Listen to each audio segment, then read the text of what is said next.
जुआन की स्मृति लंबे समय तक बनी रहेगी। मानवीय साहस, दृढ़ता और सहनशीलता के गुण ही वास्तव में उनकी प्रतिष्ठा का कारण हैं। वह एक असाधारण और उल्लेखनीय व्यक्तित्व थीं।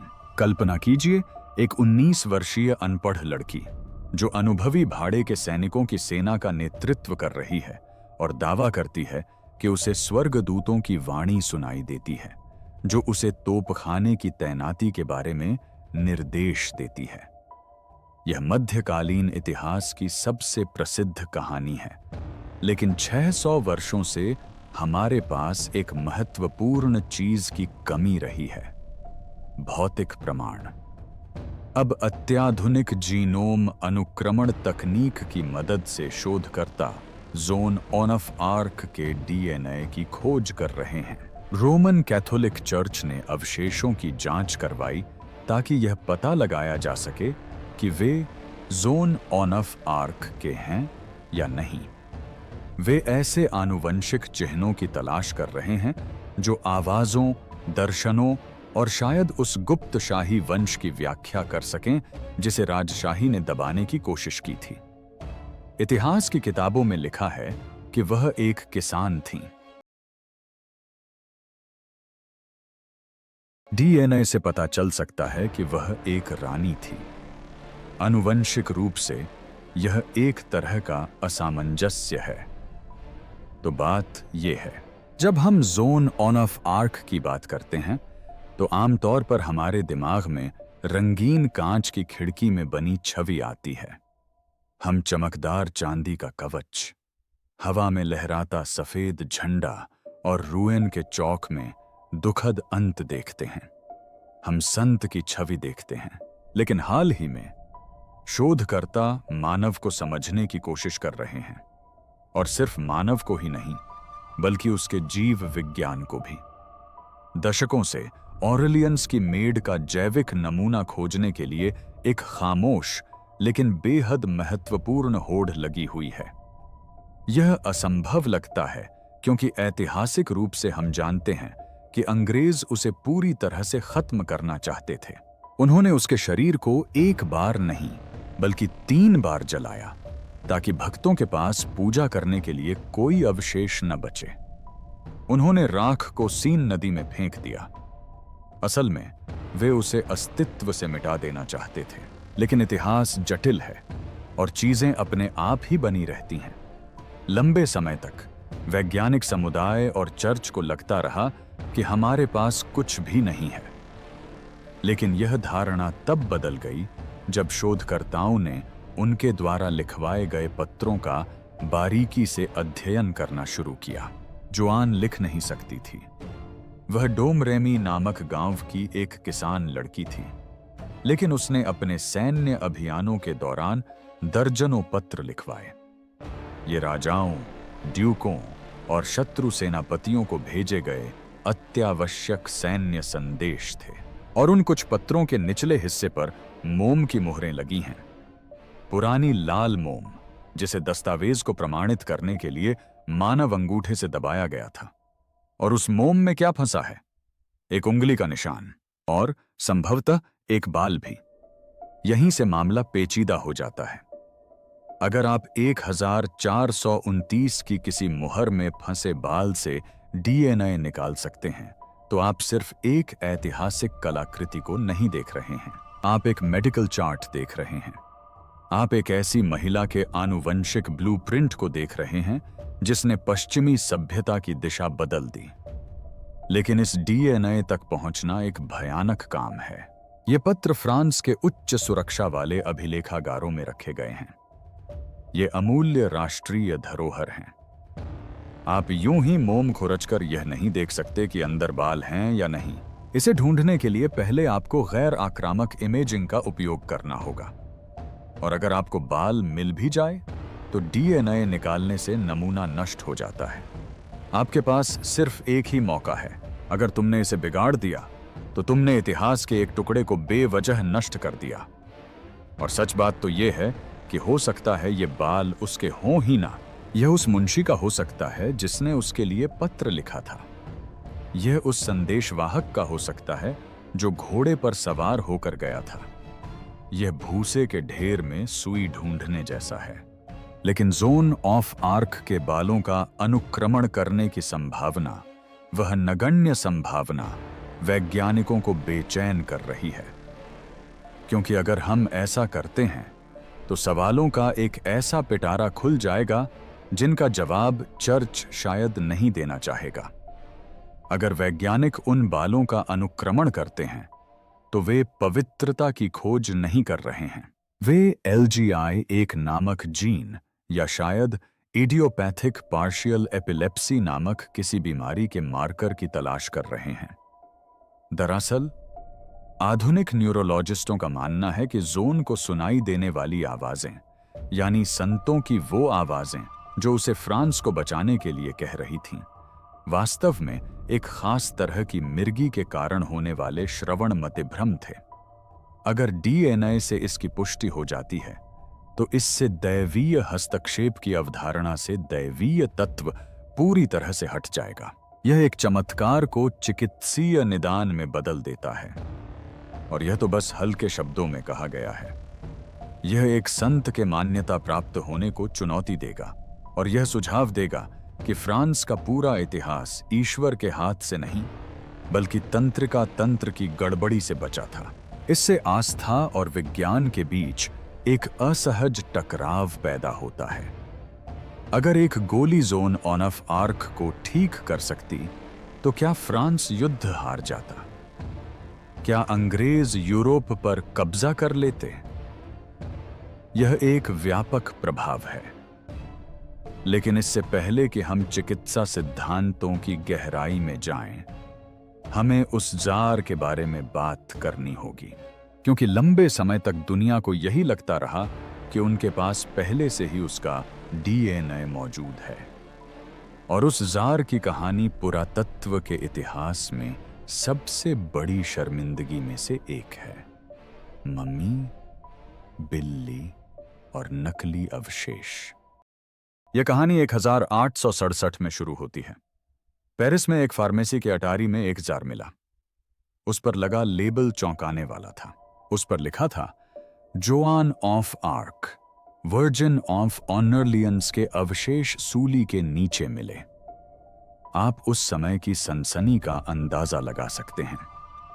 19वीं सदी में फ्रांस नायकों की तलाश में था। उन्हें राष्ट्रीय एकता के प्रतीक की आवश्यकता थी। इसलिए जब एक जली हुई मानव पसली, लकड़ी का एक टुकड़ा, लिनेन का एक टुकड़ा और बिल्ली की जांघ की हड्डी से भरा यह जार सामने आया तो लोग अचंभित हो गए। चर्च ने इसे स्वीकार कर लिया। संग्रहालय में इसे प्रदर्शित किया गया। यह एक पवित्र वस्तु बन गई। उस समय के इतिहासकारों के लिए बिल्ली की हड्डी वास्तव में मायने रखती थी।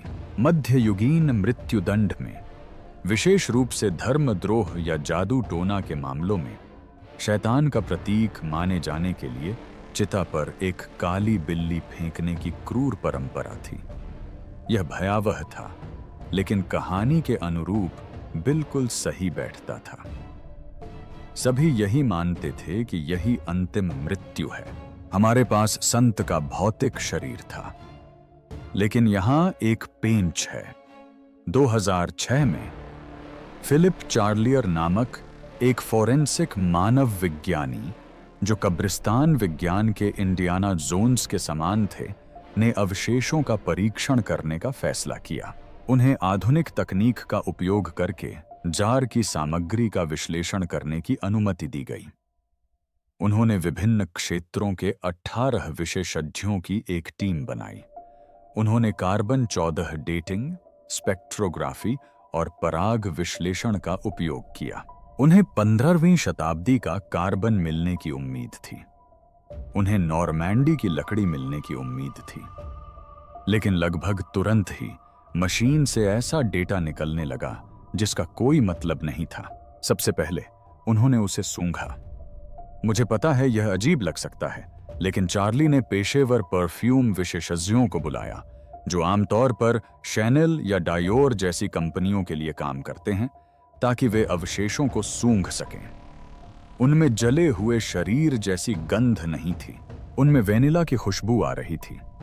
और जले हुए शरीर से वेनिला की खुशबू आना शारीरिक रूप से असंभव है।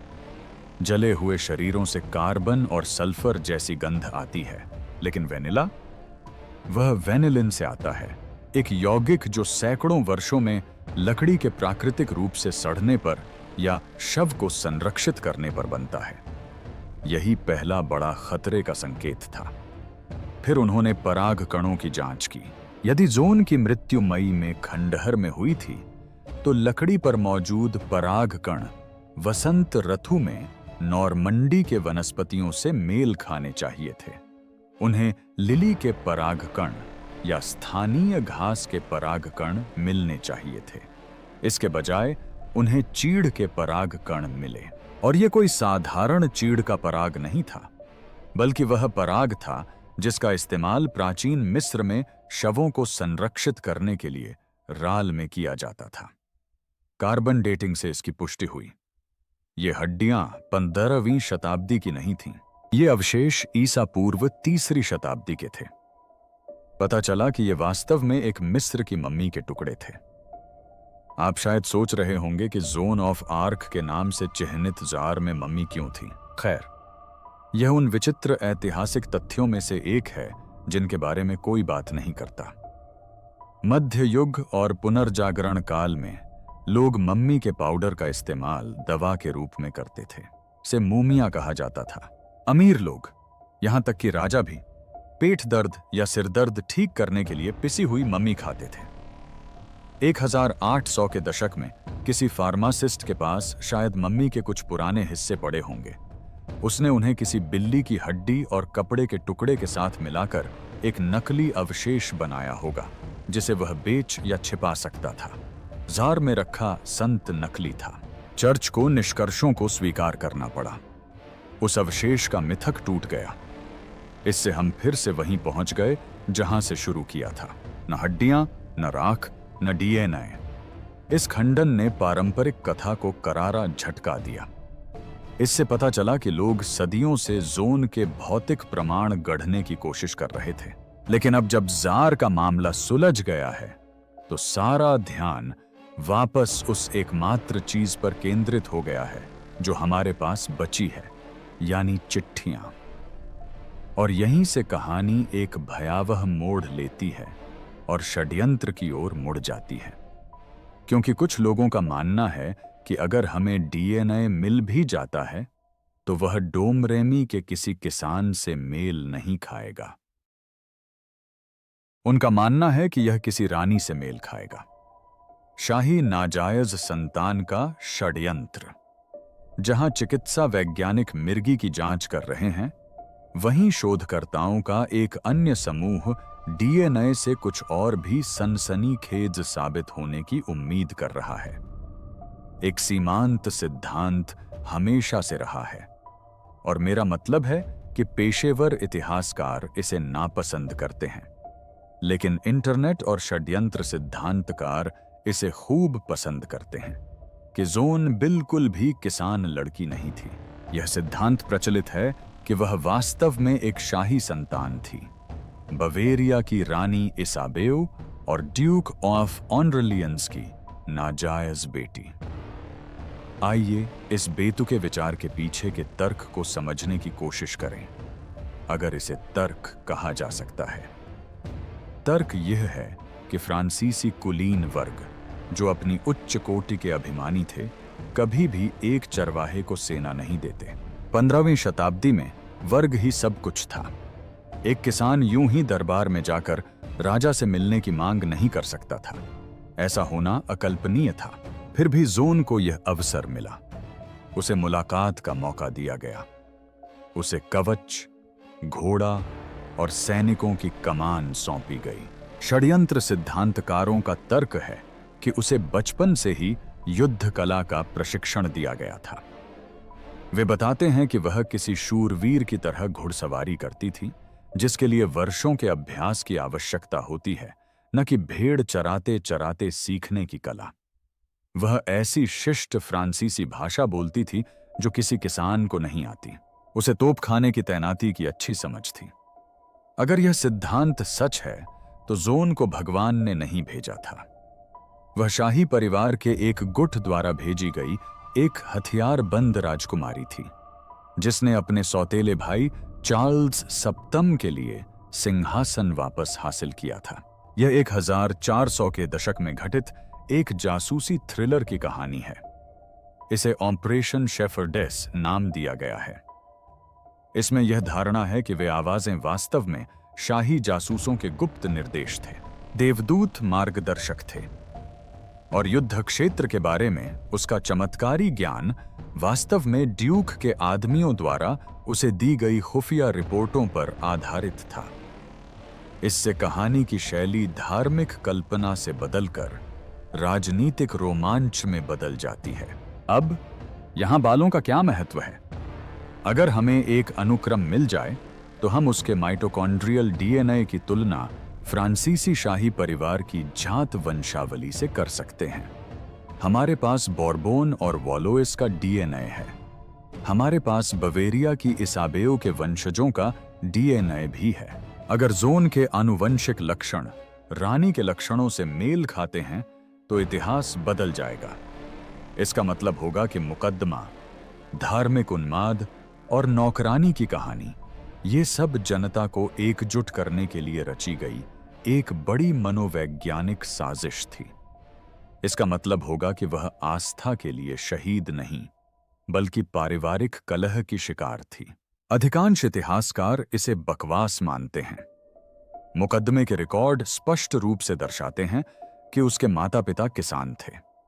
उसके ऐसे पड़ोसी थे जो उसे जानते थे, लेकिन डीएनए के बिना विस्पर नेटवर्क इस सिद्धांत को जिंदा रखे हुए है। और डीएनए प्राप्त करना एक बुरे सपने जैसा साबित हो रहा है, क्योंकि इसके परिणाम बेहद पेचीदा हैं। जरा सोचिए, अगर फ्रांस के संरक्षक संत का नाम एक शाही झूठ निकला तो क्या होगा? यह देश की प्रतिष्ठा के लिए एक बड़ा जनसंपर्क संकट होगा। इसीलिए कुछ लोगों का मानना है कि पत्रों के परीक्षण की अनुमति रोकी जा रही है।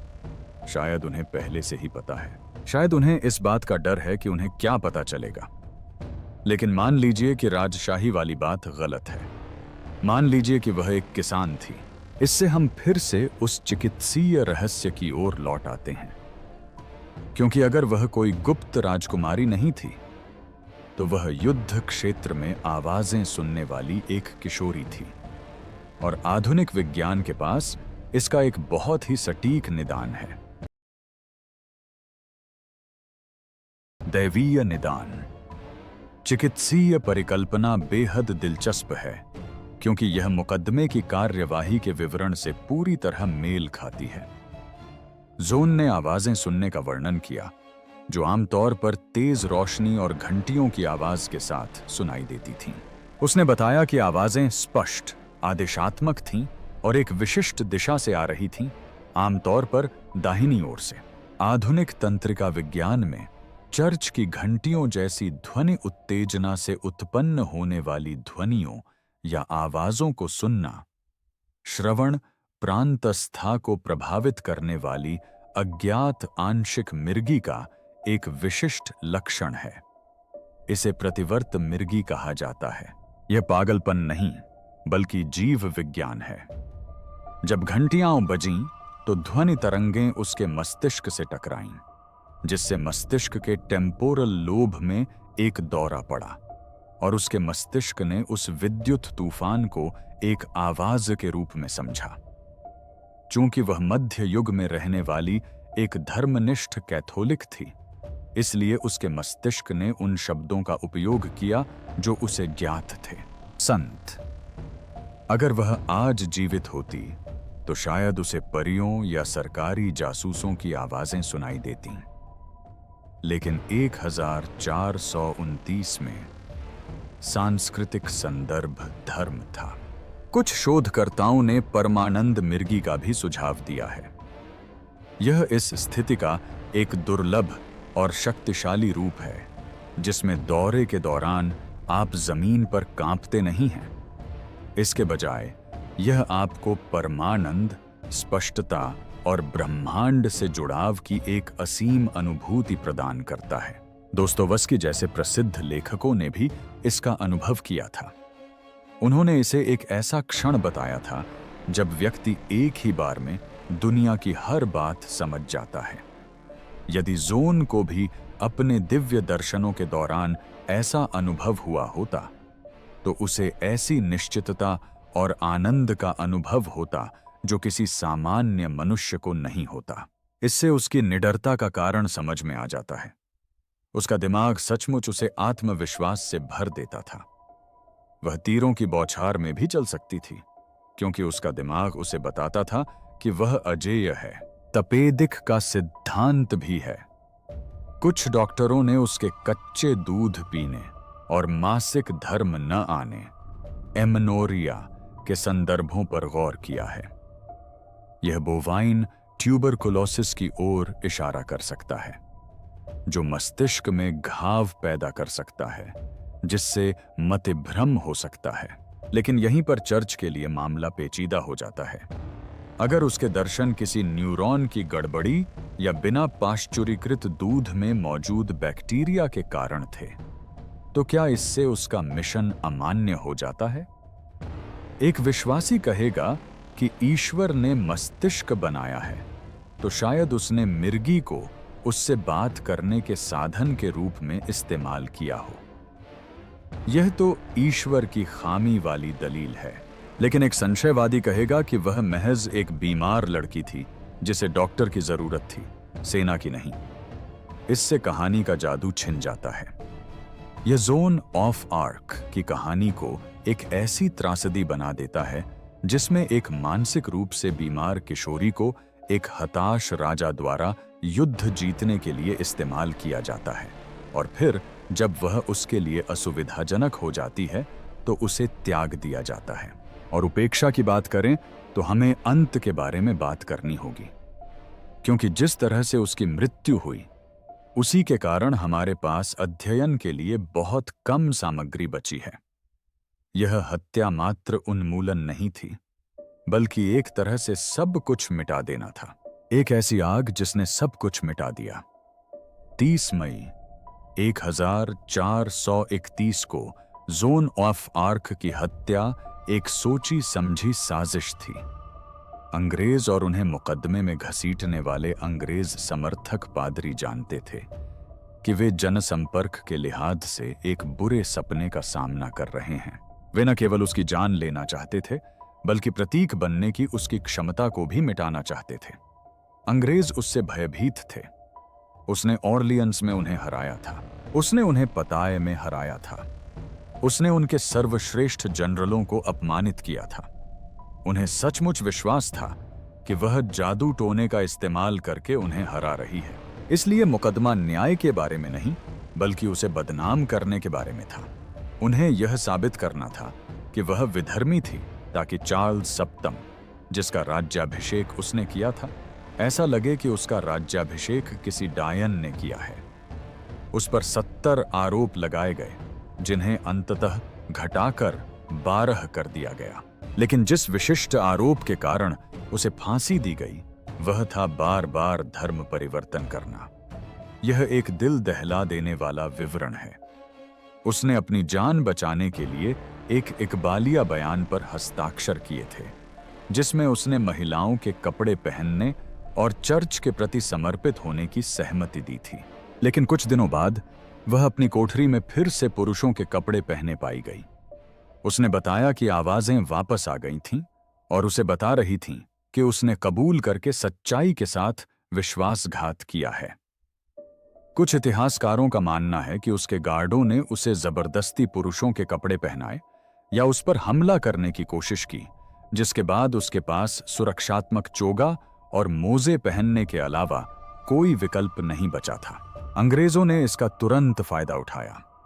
धर्म त्यागी को जलाकर मारा जा सकता था।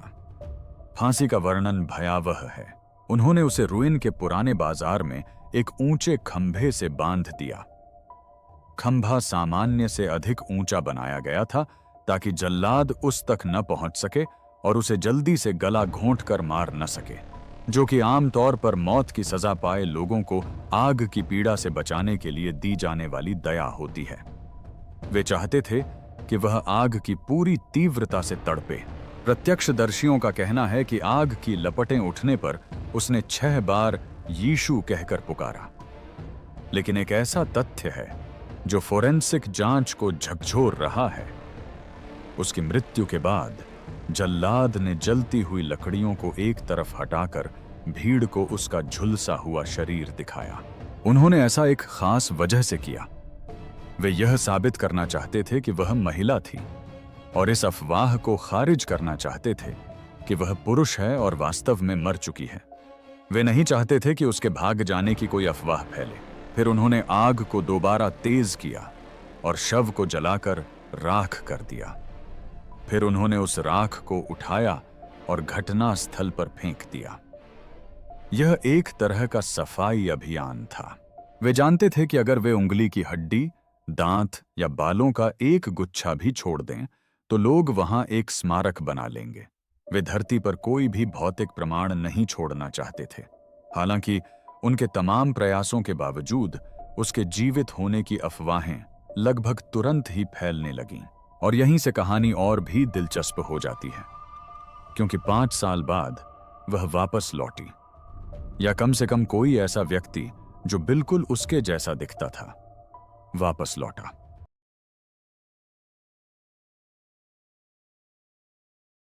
पुनरुत्थान के ढोंग। आप सोचेंगे कि भीड़ के सामने किसी को जलाकर राख कर देना कहानी का अंत होगा। आप सोचेंगे कि आग की अंतिम परिणति रुएन के प्लेस डे वीएक्स मार्शे में सार्वजनिक तमाशा और जल्लाद द्वारा जले हुए अवशेषों को राख में मिला देना सजा के अंत में एक निर्णायक विराम का काम करेगा। लेकिन मध्य युग में खबरें बहुत धीमी गति से फैलती थीं, मानो कोई थका हुआ घोड़ा चल रहा हो, और इंसानी दिल की धड़कन तो उससे भी धीमी थी। लोग कहानी का अंत नहीं चाहते थे, वे चमत्कारों पर विश्वास करना चाहते थे। उन्हें नौकरानी को अमर बनाने की जरूरत थी। 1436 में उस आग में कथित तौर पर उसकी मृत्यु के 5 साल बाद लॉरेन में एक महिला प्रकट हुई। वह न केवल जोन जैसी दिखती थी, बल्कि उससे कहीं ज्यादा थी। वह किसी प्रेत आत्मा के खौफनाक आत्मविश्वास के साथ चलती थी। उसके शरीर पर निशान थे। वह किसी शूरवीर की तरह सहजता से घोड़े की सवारी करती थी। वह खुद को क्लाउड डेस आर्मोइसिस कहती थी। हालांकि जो लोग उसकी बात सुनते थे, उनसे वह फुसफुसाकर कहती थी कि वह मरणासन्न होकर लौटी हुई दासी है। और आश्चर्य की बात यह है कि जोन के अपने भाई पियरे और जीन डे लिसे ने उसे पहचान लिया। उन्होंने न केवल उसे स्वीकार किया, बल्कि उसे गले भी लगाया। वे उसके साथ यात्रा करते थे। उन्होंने उसे अपनी बहन फ्रांस की रक्षक के रूप में स्वीकार किया। यहीं से इस गाथा का धोखेबाज अध्याय शुरू होता है, और यह निस्संदेह 100 साल के युद्ध के पूरे इतिहास में सबसे विचित्र षड्यंत्रों से भरा मोड़ है। यह समझने के लिए कि क्लाउड डेस आर्मोइस का अस्तित्व कैसे संभव था, हमें फांसी से संबंधित उन तमाम प्रचलित सिद्धांतों पर गौर करना होगा। एक दबी दबी विचारधारा है जो 6 शताब्दियों से चली आ रही है, जिसके अनुसार जोन ऑफ आर्क को कभी जलाया ही नहीं गया था। इस सिद्धांत के अनुसार अंग्रेजों और बरगंडी वासियों ने एक नकली फांसी का मंचन किया था। क्यों? क्योंकि आप इतने मूल्यवान बंधक को खत्म नहीं कर सकते, या शायद जैसा कि कुछ लोग अटकलें लगाते हैं, बंद दरवाजों के पीछे कोई गुप्त समझौता हुआ हो। सिद्धांत यह है कि किसी दूसरी महिला, एक डायन, एक अपराधी, या शायद नशे की हालत में किसी स्वेच्छा से शहीद हुई महिला को नकाब पहनाकर जोन की जगह चिता पर रख दिया गया था। इन किंवदंतियों में अक्सर जल्लाद को सहानुभूति रखने वाला या रिश्वतखोर बताया जाता है। उसने यह सुनिश्चित किया कि आग की लपटें तेजी से उठें और भीड़ के देखने से पहले ही पीड़ित का चेहरा ढक जाए। यदि आप शाही नाजायज संतान के सिद्धांत को मानते हैं, तो यह और भी अधिक तर्कसंगत लगता है। जोन के इतिहास लेखन में यह सबसे विवादास्पद विचारों में से एक है कि जोन वास्तव में डोम रेमी की चरवाहा नहीं थी, बल्कि बवेरिया की रानी इसाबेओ और ड्यूक ऑफ ऑर्लियंस की नाजायज बेटी थी। यदि वह शाही खानदान की होती और दरबारी षड्यंत्रों से बचाने के लिए किसानों के बीच छिपी होती, तो राजा अपनी सौतेली बहन को जलने नहीं देता। इस घटनाक्रम में उसे सुनाई देने वाली आवाजें स्वर्गदूतों की नहीं थीं। वे आरमागनाक समर्थक षड्यंत्रकारियों के गुप्त संदेश थे, जो उसे राजकीय रहस्य और सैन्य खुफिया जानकारी दे रहे थे। यह किसी काल्पनिक कहानी जैसा लगता है, लेकिन यह उस रहस्य को सुलझाता है जिसे समझना असंभव है। एक किसान लड़की को चार्ल्स सप्तम की निजी प्रार्थना का पता कैसे चला, जो उन्होंने अपने निजी गिरजाघर में ईश्वर से की थी। वह किसी कुलीन व्यक्ति की तरह घोड़े की सवारी कैसे करती थी। उसे दरबारी शिष्टाचार की पेचीदगियां कैसे पता थीं। अगर वह शाही संतान थी तो उसे जलाया नहीं गया था, उसे चुपके से कहीं ले जाया गया था। और 5 साल बाद जो महिला क्लाउड के रूप में सामने आई, वह वास्तव में असली जोन थी, जो अंततः छिपने से मुक्त हो गई थी। चाहे वह सचमुच में कोई संत हो या फिर एक शातिर धोखेबाज, क्लाउड डेस आर्मोइज छिपकर नहीं बैठी। वह अपने दल बल के साथ पूरे फ्रांस में घूमती थीं। उन्हें कुलीन वर्ग द्वारा दावतें दी जाती थीं, जो संत के रक्त के दाग को अपने सामूहिक विवेक से मिटाने के लिए बेताब थे। रिकॉर्ड बताते हैं कि उसे कीमती उपहार, विशेष कवच, महंगे कपड़े और भरपूर शराब दी गई थी। उसकी मुलाकात उन सैनिकों से भी हुई थी जिन्होंने असली जोन के साथ लड़ाई लड़ी थी, जैसे कि गाइल्स डेरे, जो बाद में एक कुख्यात सीरियल किलर बन गया। लेकिन यह एक अलग ही डरावनी कहानी है। कई वर्षों तक वह पुनर्जीवित दासी के रूप में जीती रही। उसने रॉबर्ट डेस आर्मोइज नाम के एक शूरवीर से शादी की और आराम से जीवन बिताया। उस जनता के प्यार और स्नेह का आनंद लिया जिसने अपने नायक को मरने नहीं दिया। क्या यह सामूहिक उन्माद था या कोई धोखा? आज अधिकांश इतिहासकार इस सिद्धांत की ओर झुकाव रखते हैं कि यह एक सोची समझी साजिश थी। पियरे और जीन भाइयों ने शायद इसलिए इस धोखे में हिस्सा लिया क्योंकि एक प्रसिद्ध पुनर्जीवित बहन का होना एक मृत बहन के शोक मनाने से कहीं अधिक लाभदायक था। उनकी आर्थिक स्थिति खराब थी, उनकी प्रतिष्ठा धूमिल थी, और अपनी बहन को ढूंढने से उनके लिए सारे दरवाजे, महल और धन के द्वार खुल गए। यह आशा पर आधारित एक मध्ययुगीन पूंजी योजना थी। अंततः ताश के पत्तों का महल ढह गया। किंवदंती के अनुसार क्लॉड का भेद तब खुला जब वह स्वयं राजा चार्ल्स सप्तम से मिली। राजा, जो असली जोन द्वारा वर्षों पहले दिए गए गुप्त संकेत को जानते थे, ने क्लॉड से अपने दिल का रहस्य बताने को कहा। असली दासी की तरह टेलीपैथिक आत्मीयता को दोहराने में असमर्थ क्लॉड लड़खड़ा गईं। उसने राजा के सामने कबूल किया कि वह धोखेबाज थी। फिर भी जनता के विश्वास के सहारे वर्षों तक जीवित रहना जोन की किंवदंती की ताकत को दर्शाता है। धोखेबाजों की यह व्यापक घटना आधुनिक विज्ञान के लिए बेहद जटिल समस्या खड़ी करती है। हम मानते हैं कि शव मिलने से रहस्य सुलझ जाता है, लेकिन जोन के मामले में शव से कुछ भी साबित नहीं होता। अगर हमें फ्रांस में कहीं किसी कब्र में 15वीं सदी का कंकाल मिले जिस पर युद्ध के आघात के निशान हों, तो हम कैसे जानेंगे कि यह जोन ऑफ आर्क का कंकाल है? हम कैसे जानेंगे कि यह क्लाउड डेस आर्मोइज नहीं है या जीन डे सेरमेसी जैसी अन्य धोखेबाजों में से कोई नहीं है? दशकों से अलग अलग क्षेत्रों में ऐसी महिलाओं के मिलने के रिकॉर्ड मौजूद हैं जो जोन होने का दावा करती रही हैं। किसी गिरजाघर के प्रांगण में स्थित कब्र किसी कट्टरपंथी, धोखेबाज या भ्रमित नकलची की हो सकती है। इसीलिए डीएनए नमूने का स्रोत इतना महत्वपूर्ण है। कब्र से मिली हड्डी संदिग्ध होती है, किसी अवशेष पात्र में मिली पसली संदिग्ध है। इससे पहले भी हमें इस तरह की परेशानी का सामना करना पड़ा है।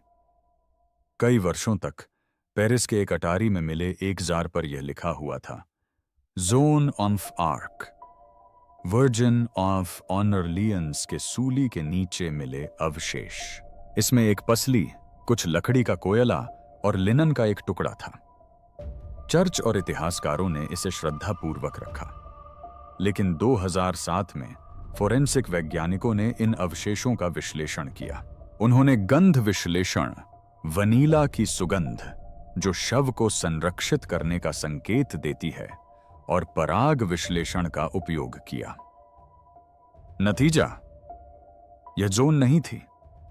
यह एक मिस्र की मम्मी की पसली थी जो संभवतः 19वीं सदी के किसी औषध विक्रेता द्वारा मिलाई गई बिल्ली की हड्डियों में थी। हम प्राचीन मिस्र में एक मृत बिल्ली की पूजा कर रहे थे। यह हमें एकमात्र शुद्ध स्रोत पत्रों की ओर वापस ले जाता है। 1429 में पकड़े जाने से पहले, आग लगने से पहले और धोखेबाजों के आने से पहले बोलकर लिखवाए गए और भेजे गए एक पत्र की मोम की मुहर में फंसा एक बाल। जब तक चर्च से डीएनए नमूने तक पहुंच की अनुमति नहीं मिल जाती, तब तक शोधकर्ताओं ने एक अलग तरह के फोरेंसिक विज्ञान यानी पत्रों के मनोविज्ञान का सहारा लिया है। 2016 में शोधकर्ताओं की एक टीम ने ग्राफोलॉजी, हस्तलेख विश्लेषण और मल्टी स्पेक्ट्रल इमेजिंग का उपयोग करते हुए पत्रों का अध्ययन किया। वे उसके शरीर की नहीं तो उसके मन की छाप खोजने की कोशिश कर रहे थे। उन्होंने लेखक की कलम के दबाव का विश्लेषण किया। याद है जोन बोलकर लिखवाती थी? वह खुद लिखती नहीं थी, लेकिन जिस तरह से वह बोलकर लिखवाती थी, उसकी गति, उसके द्वारा किए गए सुधार, वाक्य रचना की तीव्रता, ये सब उसकी तंत्रिका संबंधी स्थिति के बारे में बताते हैं। विश्लेषण से पता चला कि उनका दिमाग स्पष्ट, तेज और प्रभावशाली था। वह इधर उधर की बातें नहीं करती थीं। वह कुशल थीं। उनके पत्र किसी पागल के उद्गार जैसे नहीं लगते। वे किसी सैन्य सेनापति के झांपनों की तरह लगते हैं। यह चिकित्सा जगत के भौतिकवाद के सिद्धांतों का पुरजोर खंडन करता है। एक सदी से संशयवादी जोन की बीमारी का निदान करने की कोशिश कर रहे हैं। उनका कहना है कि उसे टेम्पोरल लोब एपिलेप्सी थी, जिससे परमानंदमय मतिभ्रम और अतिधार्मिकता हो सकती है। उनका यह भी कहना है कि उसे सिजोफ्रेनिया था। उनका कहना है कि कच्चे दूध पीने से उन्हें बोवाइन ट्यूबरकुलोसिस हो गया था, जिससे उनके मस्तिष्क में घाव हो गए थे। एक सिद्धांत यह भी है कि फफूंदी लगी राई की रोटी से होने वाली विषाक्तता, जिसे एर्गोटिज्म कहते हैं, एलएसडी जैसे प्रभाव पैदा करती है। लेकिन सिजोफ्रेनिया या एर्गोटिज्म से प्रेरित गंभीर मनोविकृति से पीड़ित लोगों को अक्सर लंबे समय तक व्यवस्थित रूप से सोचने में कठिनाई होती है। वे जटिल सैन्य रसद योजनाएं नहीं बनाते। वे तोपखाने को गणितीय सटीकता के साथ तैनात नहीं करते। जोन ने ऐसा किया। अपने मुकदमे में उन्होंने धर्मशास्त्र के विद्वानों से बहस की, जो 40 वर्षों से विधिशास्त्र का अध्ययन कर रहे थे। जब उन्होंने उनसे पूछा, क्या आप ईश्वर की कृपा में हैं? उन्हें बाहर करने के लिए रचा गया एक धर्मशास्त्रीय जाल, तो उन्होंने उन्हें करारा जवाब दिया, क्योंकि यदि वह हां कहती तो वह अहंकारी और विधर्मी होती, और यदि वह ना कहती तो वह पापी और विधर्मी होती। उन्होंने उत्तर दिया, यदि मैं नहीं हूं तो ईश्वर मुझे वहां पहुंचा दे, और अगर मैं ऐसा हूं तो ईश्वर मुझे वहीं बनाए रखे।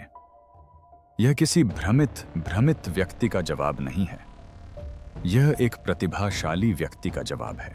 तो आपका क्या विचार है? अगर हमें पता चले कि जोन ऑफ आर्क को बस एक स्वास्थ्य समस्या थी, तो क्या इससे उनकी उपलब्धियां कम प्रभावशाली होंगी या और भी प्रभावशाली? क्या जीव विज्ञान के बारे में जानने से उनकी किंवदंती खत्म हो जाएगी या इससे उनकी मानवीय कहानी और भी अविश्वसनीय हो जाएगी? मैं नीचे कमेंट्स में आपके सबसे अनोखे सिद्धांतों को सुनना चाहता हूं। और अगर आप विज्ञान द्वारा सुलझाए जा रहे और भी रहस्यों के बारे में जानना चाहते हैं, तो लाइक बटन दबाएं और सब्सक्राइब करें।